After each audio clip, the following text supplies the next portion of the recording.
Hello, everyone. Welcome to our November webinar. Today's webinar is an introductory webinar designed to help new users navigate the basics of Grist. We'll cover everything you need to get started in Grist. Immediately following the conclusion of our webinar today, you're going to receive an email with a link to the unedited recording of this webinar. In that same email, there will be a link to complete a survey. This is our second time hosting this new users webinar. We'd like to run it regularly to help new users learn Grist. So we'd appreciate your feedback in making it better. So please fill out that survey for us. Again, that's going to come within 5 minutes of our webinar ending. If this is your first time attending one of the Build with Grist webinars, welcome. We do host these each month on a different topic. You can find recordings of all previous webinars on our YouTube channel. They have their own dedicated playlist, so easy to find. Again, the name of that playlist was Build with Grist webinar. A recording of this webinar will be available there as well sometime next week. If you have any questions along the way, please post them in the chat. Nick is in there and he will be answering them as we go along. And then we'll also do some questions at the end. But we'll go ahead and get started.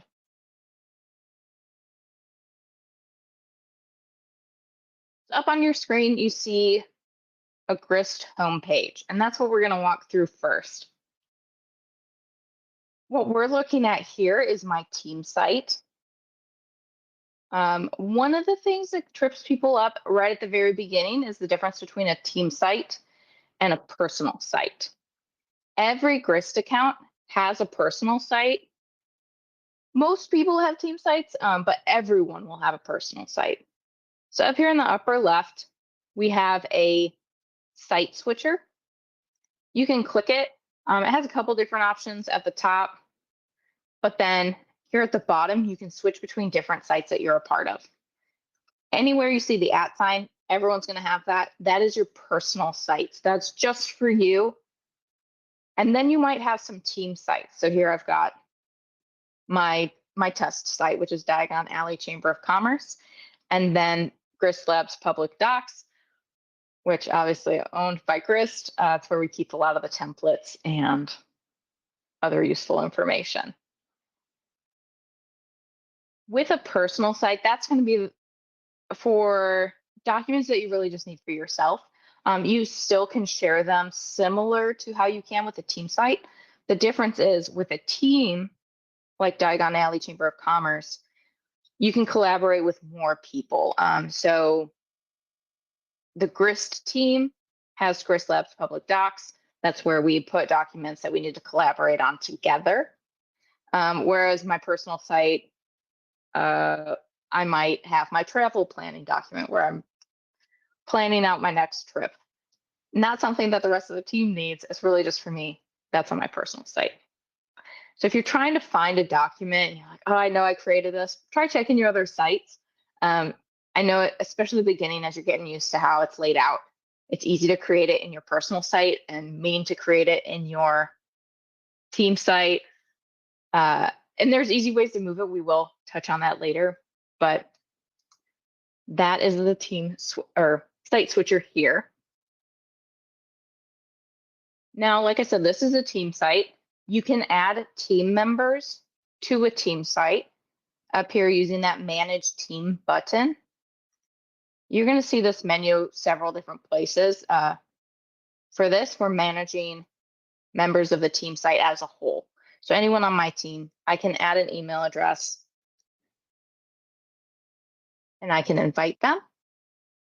By default, it's going to add them as a viewer. It means they can just view things on the team, but you can change their access just by clicking that and then click the green confirm button to save. Now along the left side here, we have what we call workspaces. These are like folders, so you can organize your documents a bit better within your team site or personal site.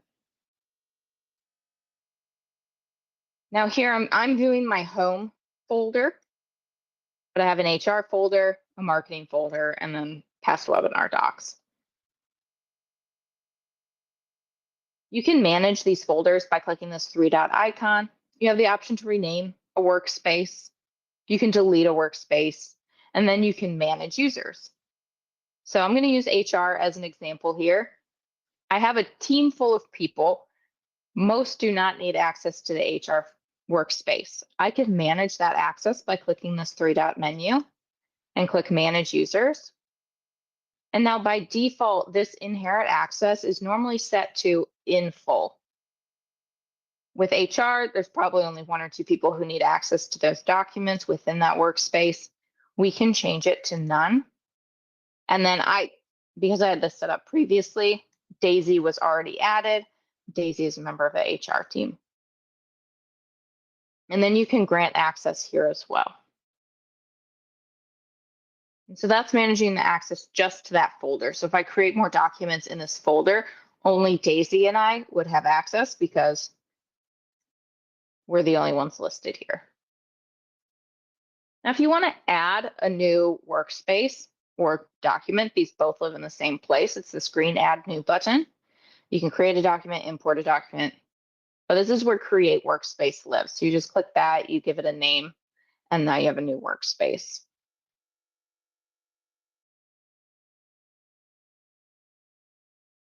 Now, I'm just going to view all documents so I see all my folders. There's a few things that you can do for managing your documents from the home page. When you are on this page, there's two different ways to view the documents. Right now, I have the little like icons, but you can also create a list, and that's up here in this upper right. Right now, the green square, that's the icons, that's selected. But if I change it to a list, it just shows me the name of the documents. It's whichever format you like. But both have this three-dot icon next to a document name to manage the document. Click that, you have the option to rename a document, move it. So if you need to move it to another workspace, just move it and you select where you want to move it to, and it moves it to the other workspace. You also have the option to pin a document. So let's say there's 2 or 3 documents that your team uses every day, but you have 10, 15 documents. You don't want to have to scroll through trying to find those 3 critical documents. You can pin them to the top. And so now I have my important document at the top all the time. It's a lot easier to find. You can also unpin. Once you pin it, just click the 3 dots, unpin. Another thing you can do is manage users. So we saw how to manage a team. We saw how to manage a workspace.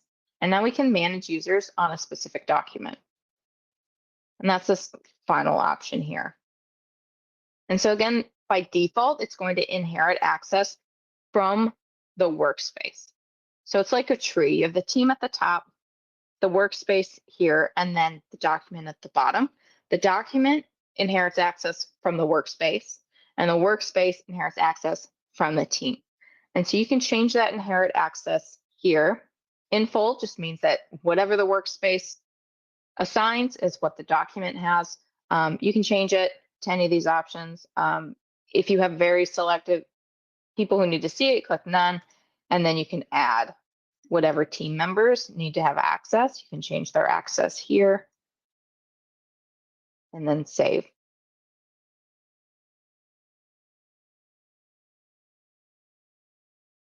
And if you do delete a document, it is moved to the trash. And the trash lives here on the left under Grist Resources. And documents will live here for 30 days. So if you accidentally delete something, it's there for a while. You just click 3 dots and you can restore. Or if you permanently want to delete something, you can delete forever. But it will be permanently deleted after those 30 days. Also under Grist Resources are our templates. We have tons of templates. So if you're ever looking for something to start with, this is a good place to look. We do also have step-by-step guides for these 3 templates at the top. So you can see those how-to tutorials from our help center. It's a really great way to get started with Grist. Highly recommend. We also have this tutorial, and that opens our Grist Basics tutorial. This has instructions in the little pop-up, and then you can follow along with the instructions directly in the Grist document. So it's a great tool as well for learning Grist.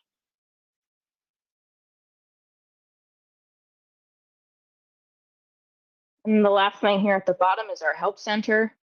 This opens this little beacon. You have a link to our Help Center first, and then you also have a link to the community forum from in here. You can also search, and it will help pull up articles that you might need.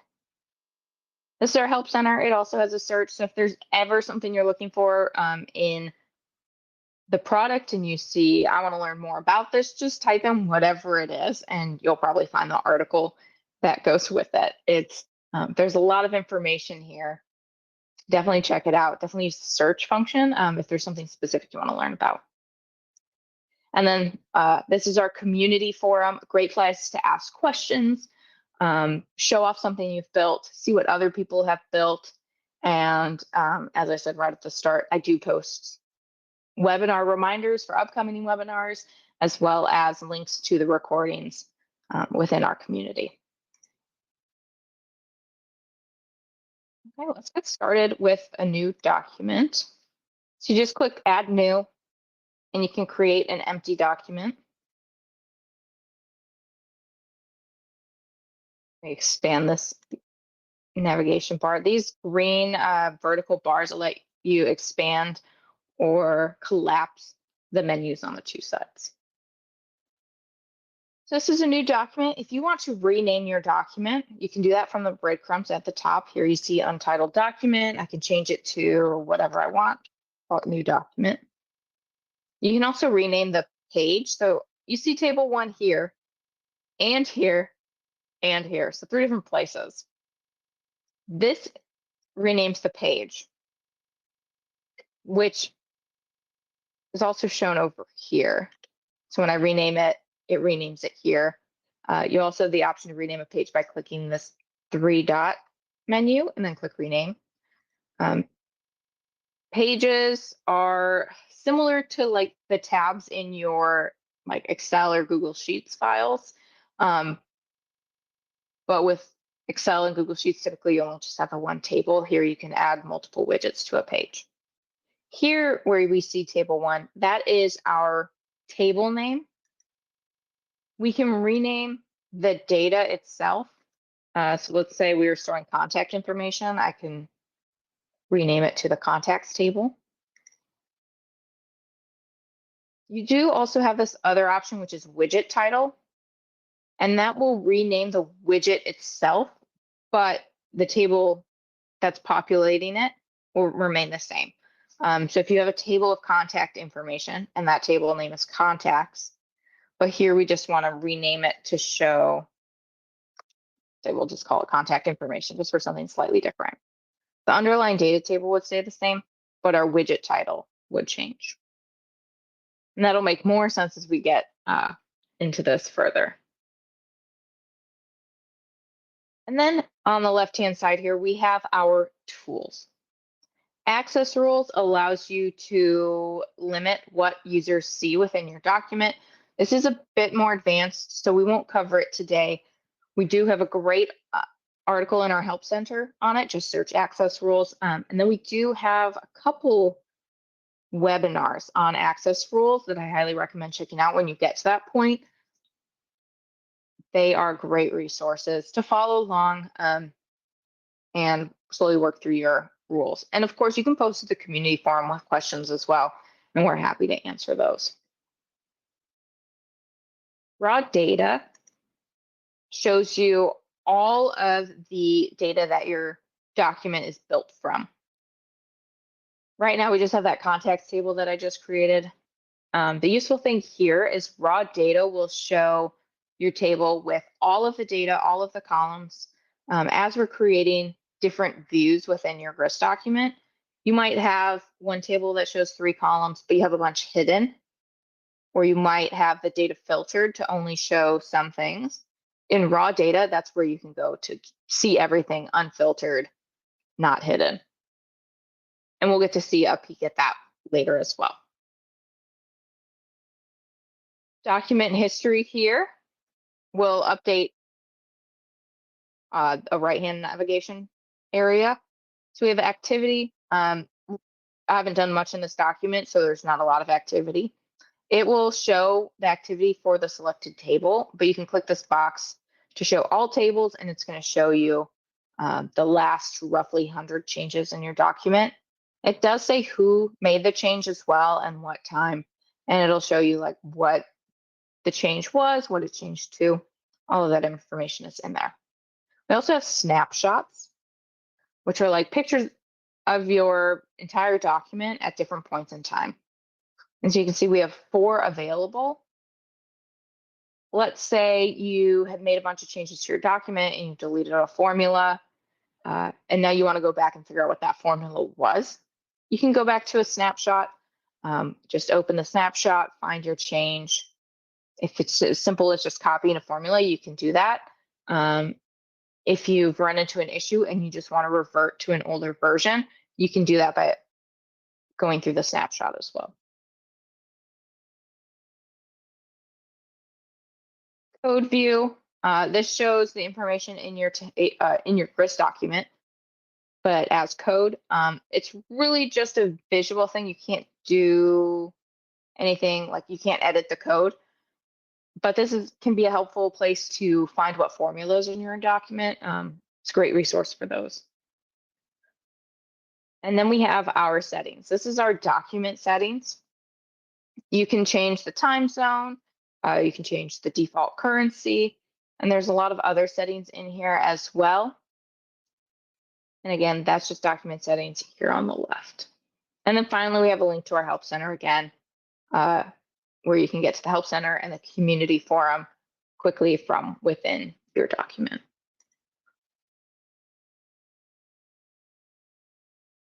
Now, we saw this earlier, the Manage Users menu. So if you wanted to manage who has access to this document, you can do it from within the document as well. Click the share icon and Manage Users. And so this is just like we saw before. Again, it's inheriting access from the workspace, and you can change that as needed.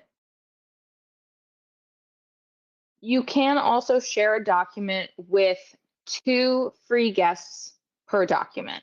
So 2 people who are not on your team. Let me show an example of that. So here's someone who's not on my team. I can add them to the document in whatever capacity, whether it be owner, editor, or viewer. And it'll show 1 of 2 guests have been added. Again, you have 2 per document. So this can be shared with someone outside of your organization, and they can come in and work in the document as well.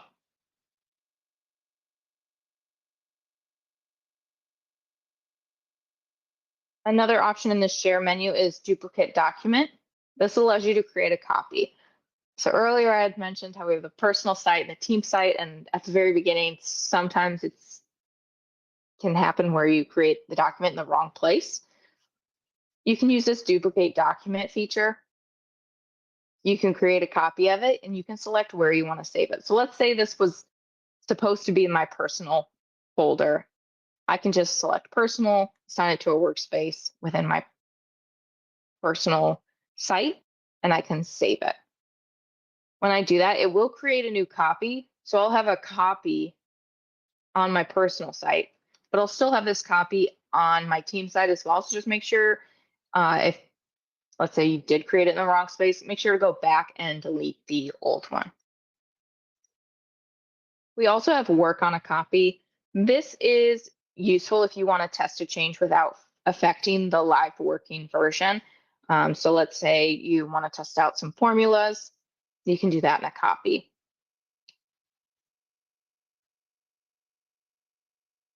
Now, when you are testing it, you do have the option to then replace the original document with this copy. Just keep in mind, if you do have teammates working in that original document, it could override their work. So if you're using the replace original, just make sure you're not erasing anyone's work. You can always return to original. You can also save a copy. So like if you want to compare them before you override it, you can do that. And again, that was work on a copy. And then also under the share menu, you have options to download. This downloads the file as a .grist file, meaning it saves all of the data, all of the formatting formulas, document structure, and you can open it in any other instance of Grist, whether that be Grist Desktop or self-hosted Grist, or maybe you just want to send it to someone else who has a Grist account, and then they can import it. You can also export as several different file types, and you can also send to Google Drive.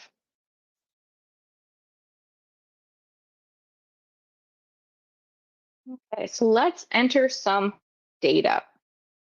Under the Add New menu, you can import from a file, import from Google Drive, or from a URL. I'm going to import from a file.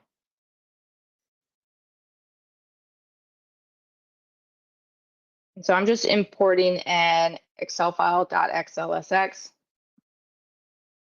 Across the top, we see the different tabs that would be within the Excel document. I'm just going to import them all into a new table. You can also skip. So I'm going to skip this last one, which just means it won't import that tab of the spreadsheet. You also have the option to import into an existing table. We do have many examples of that in our other webinars. So just check out one of them and you'll see an example of how to import into an existing table. But I'll import those into a new table. You see here on the left, it creates those 2 pages with my new tables.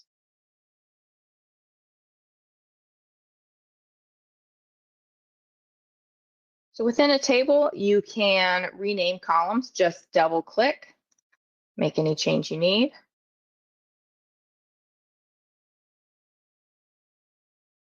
You can also add columns by clicking this plus icon at the far right of the column headers.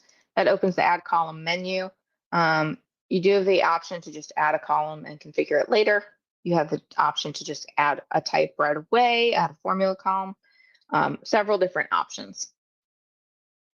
If you want to delete a column, just right click on the header and you can delete. To add a row, you can, similar to Excel, add it between other rows. Just right click on a row. You can insert above or below. You can also delete a row. And if you want to just add a row, you can just type in the very bottom. That last row allows you to create a new one just by typing in it. We also have sort options. You can click this little arrow to open those menu options. That's the same as that right clicking on the header. And you can sort. I'm going to sort by location, sort A to Z. And then you can also apply a second sort. So if I want to sort the locations A to Z, but then within a location, I want the dog names to be A to Z, I can click on that header and then add to sort A to Z. When you are applying these filters, be sure to save your settings. That will save it for anyone who accesses the document. So now it's a little bit easier to find dogs since it's location A to Z and then puppy name within a location is A to Z. You can also apply filters. So you can do that again from the same menu. If I want to filter by a specific location, I can uncheck. Now I can just look at Queen's location, puppies. You can also apply filters by clicking this filter icon in the upper right. You add a column, let's do size, and then filter that way. Now you've seen the up here at the top, you can use these filter buttons. Whenever you add a filter to a document, it's going to add these buttons automatically at the top. You can unpin them by clicking the pin icon. They are pretty useful. What's really useful is actually applying a filter with no actual filter applied and just saving that button. So let me save it for location and size, but with no filter applied. And so now when I come in, if I want to just quickly filter for a location, because every time could be a different location and a different size, I can quickly see that information, but it's not going to save this filter. So when I come back to the document, it will show me all of my dogs and I can apply any filters I need quickly. So that's the bonus of these filter buttons. Here on the right is our creator panel. Now, if you don't see it in your document right away, just click this green vertical bar. That's what opens and closes the creator panel here on the right. We have the table tab. That's what's currently selected in green. This manages widget specific settings. So for example, within the widget, I can hide columns. Just click the little eye icon, or you can click it to unhide. You can drag and drop columns to reorder them here. You can do that in the table as well. And then up here on the right is the column tab, and this is column specific settings. So right now, puppy name is selected, so I could modify that column as needed. One of the more important things within the column is setting the column type. Now today, we're just going to talk about one column type, but I will share a link to our webinar that goes through the different column types available in Grist. It's great, talks through each of them. We also have an article in our Help Center. Just search column type and you will find great information there. But let me share the link to the webinar. And so that will have a little pop-up on your screen. When you click it, it will take you to that webinar. But the one column type that we're going to focus on today is our reference column type. One advantage that Grist has over traditional spreadsheets is that it can relate different tables of data to each other. Reference columns create those relationships. So here what we're looking at is our table of dogs with information specific to each dog. And then separately, we have this owners table that contains their contact information. It would be useful to create a relationship between the two tables, linking dogs to their owners. So we're going to go back to the dogs table here and select the owner column. I can convert the owner column in the dogs table to our reference column type. Now it automatically suggests a match because it's finding matching data in the owners table. And that is correct. I do want it to pull data from the owners table and match on name. So we're going to go ahead and apply. Now each dog is matched to an owner. It's pointing back to the record in the owners table, and we can see this by clicking on the link icon. It actually opens the record from the other table. So here I see an owner's card. So this is pulling information from the owner's table. I can see the owner's name, phone number, and email. Now, why do I convert this owner column to a reference list rather than like this name column here? Because you never want data to repeat. So here we have owners' names appearing multiple times. Like James White appears several times. Cecilia Wong also appears multiple times. We want to point back to that unique list of owners in our owners table where they're all only listed once. And there's a couple reasons why reference columns as a whole are so useful. First, if you have repeating information within a document like we see here, it's hard to keep it all updated and correct. An owner's name could appear multiple times within a document since they could own multiple dogs. And by using a reference column to reference back to that one single record, we only need to update information in a single place. So let's update. We'll update James White's name.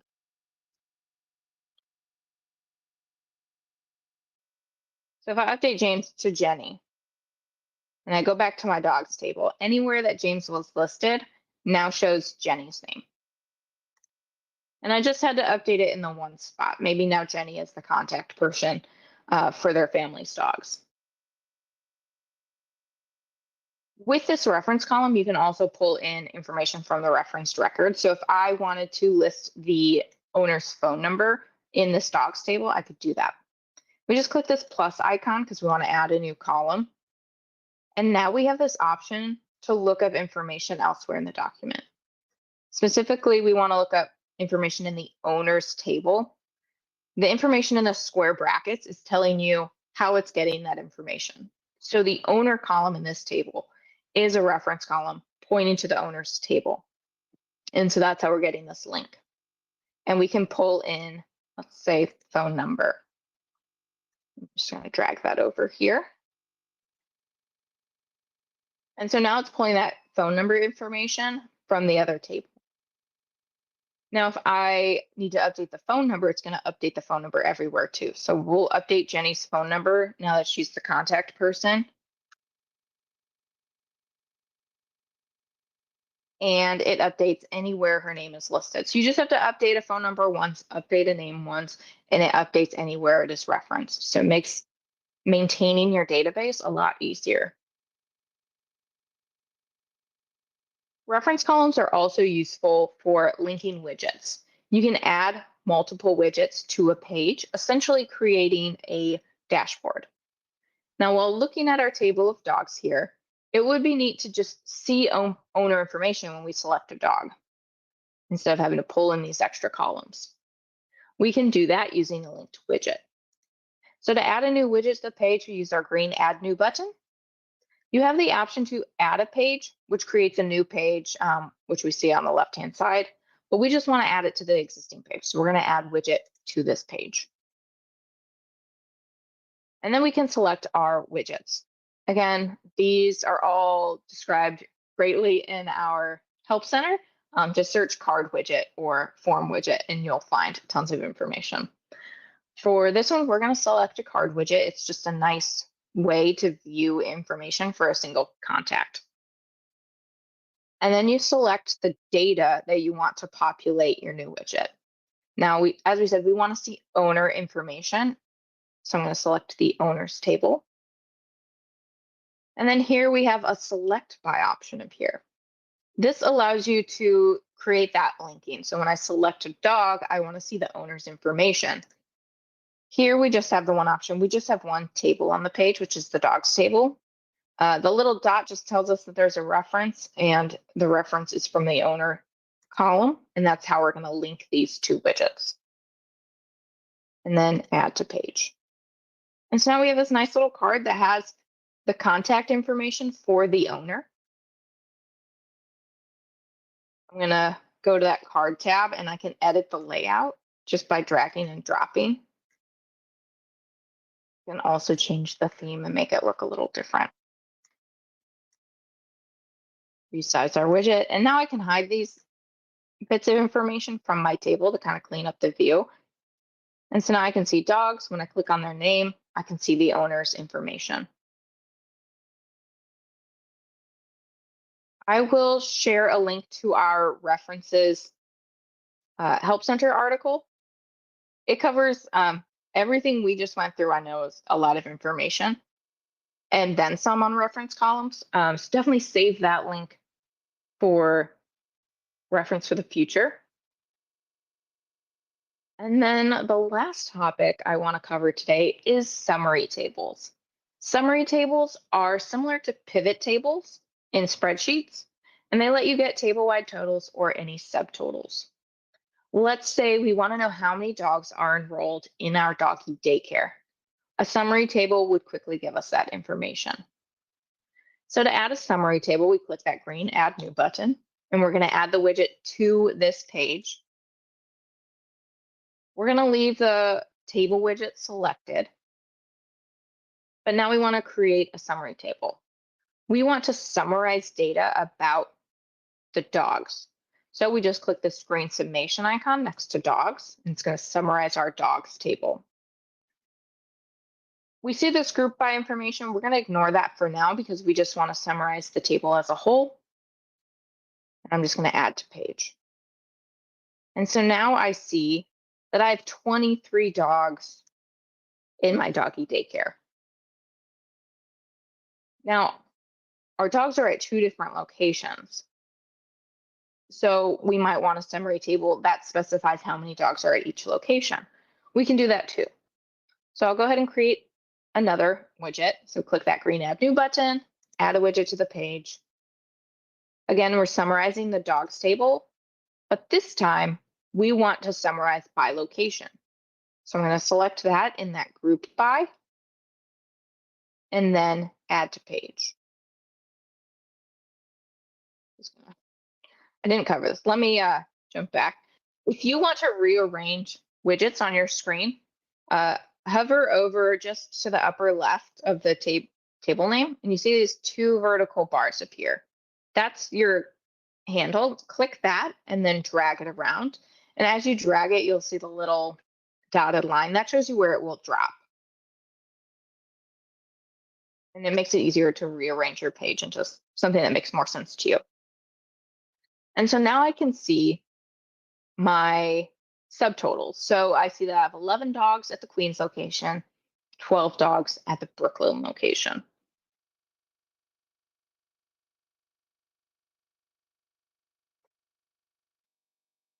Now what you can do is link widgets using the summary table. So here we added this filter to filter by specific location. What if I just selected a location up here and this table updated? You can update an existing table on the page. Select that table so that it is selected for the creator panel. And you can confirm that dogs is the widget title. That's the one we're working with. And you can click this green change widget button. All I want to do is change the select by. I want to select by location. So it's going to be the dog summary table by location. And I'm going to save that. So now when Queens is selected, I only see dogs for Queens. When Brooklyn is selected, I only see dogs for Brooklyn. And because of that linking, I don't need to see this location column since I can see what the location is based on what's selected up here. I can right click that and hide it. Just helps clean up your view a little bit, just like pulling the owner's information out into a card. But that linking still works. So let's say I'm adding a dog to Queens. Add Rufus in the list. I can confirm that Rufus is assigned to Queens, one, because Queens has gone up to 12 now, but I can also view that raw data. Remember at the beginning, we talked about this raw data. It was kind of hard to understand without having more data. Here we have this view of dogs. It's currently filtered to only show Queens dogs, and we only see 4 columns. If I want to see the raw data, so nothing filtered, all the columns shown, I can click this 3 dot icon and click see, show raw data, excuse me. And that shows everything. And so here I see Rufus, he is assigned to Queens. So that linking automatically graded that for us. And as you can see, nothing's filtered. I see all of the columns. That's that raw data view. Again, that's accessible by clicking raw data, dogs, it's that same view. Clicking this 3 dots and show raw data, that is just a shortcut to the same thing.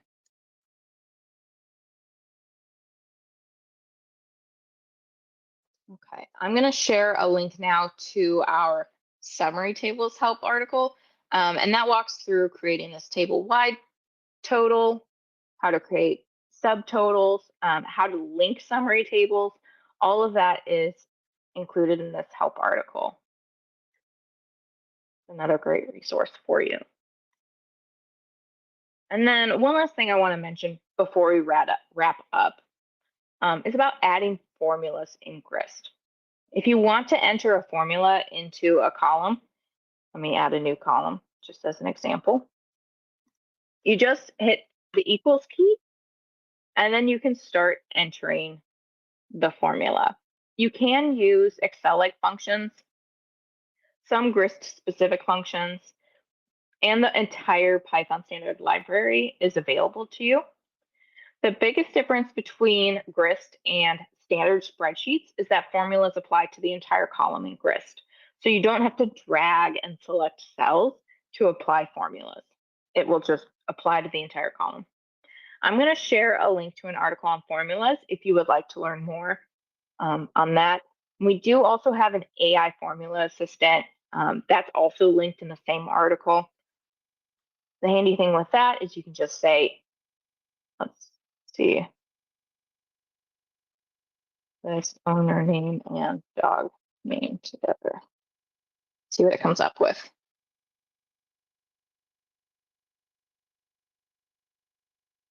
So here we go. We can see the owner's name and the dog's name. And that was just using the AI formula assistant. So you just tell it in plain English what you need, and it'll spit it out in a formula for you.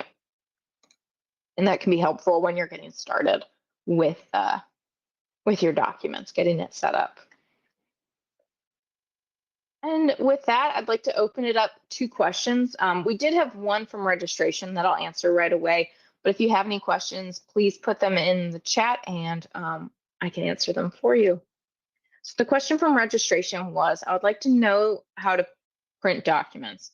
To print, you can print any widget on a page. Just click this little 3-dot icon, print widget, and then it'll print. Well, right now I have it saved as PDF. You can also save it as a PDF. I don't have a printer hooked up. But if you want to print it, that's how you print it. You can also save it as a PDF if you just needed to share the PDFs with someone. And that's with any widget. So here, the card widget, I can do the same thing. Print, save as PDF, and send that on. And with printing, or even if you wanted to export it, so you can download as XLSX or CSV, filters apply. So let's say I only want to share small dogs. I can filter this. Only show small, and then I can export it, and then that would just be a list of my small dogs from Queens. Questions, conditional formatting based on conditions. Nick shared a link to our conditional formatting help guide. Let me show you an example of conditional formatting. So you can apply conditional formatting to a column. So let's say So let's say if you're entering it in a formula. When entering a formula, if you want to include a column, just click into the column and it'll add it for you. So if size equals, double equal sign in Python means equals to, whereas a single equal sign assigns a variable. So size equals, and then in quotes, because it's a string, small, we will make it red. And again, I just applied this styling by clicking cell style, selecting a fill and a text color. So if the size of the dog is small, it makes the cell red. You can also apply row styles. So if you want the entire row to be highlighted for some reason, you can click open row styles. That just lives under the table tab. And I can add a conditional style. Let's say the age is less than 10. Oh, wait. That's a text column. Let's say the breed equals double equal sign, and then quotes to specify the string. Grist. Then we can make the whole row, let's say yellow. And so those are the two conditional styling. If you're trying to do, typically like this is what most people are going to do is if it equals a specific value, highlight it. If you're trying to write a conditional formula and you're just stuck on what to do, feel free to post to our community forum and we would be happy to help you. Let me share a link to the forum again. There you go. And so I did share the link to the community forum, but again, that's located under this help center option under the bottom left. If you have that pop-up open right now, it's probably covering it. But in Grist, bottom left corner, you'll see help center. You click that and it opens this little beacon. The help center is where you find all of our documentation, and then the community forum is where you can ask questions. So if you have a question, come to the community forum, just post a new topic, It can be under ask for help.